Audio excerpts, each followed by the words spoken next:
Totoo ba tong nakikita ko? O hindi pagod lang siguro to? Bakit binabarikadahan, sinisigawan ng dating pinunong bayan ng isang taong kamukha nung sa parisan? Syudad nila na minsang aktibo sa karahasan, ngayong malinis at progresibo kaysa sa ilan. Sigaw nila siya na ang mamuno para mga durugista ay tumino.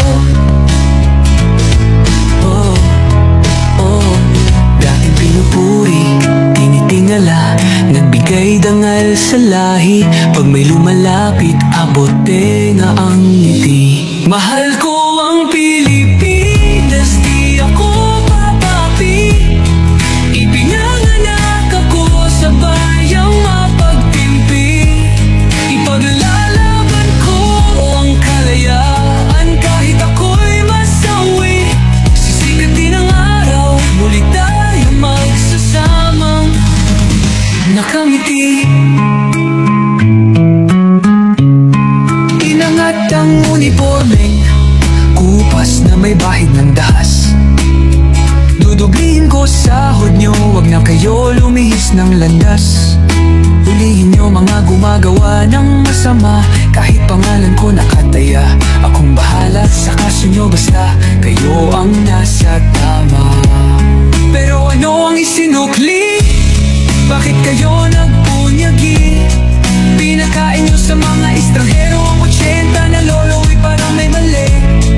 Pagkatapos angat ang inyong moral na dating mabababa.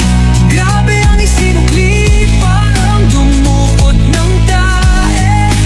Tapos nilagay sa kamay, sabay sampal sa kanyang mukha.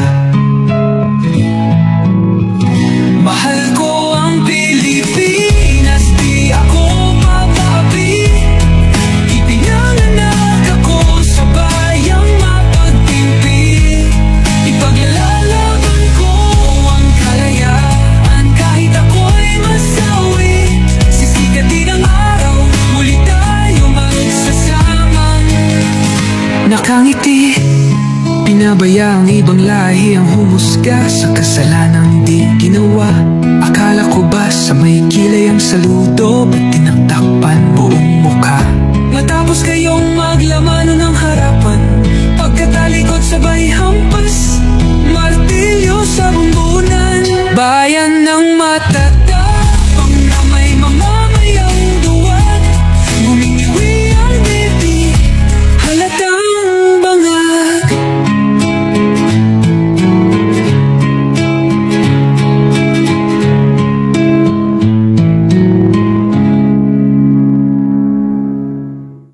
Maiksi lang po sa sambayang Pilipino. Maraming salamat sa inyo. I am here because I love my country and I love the people of the Philippines.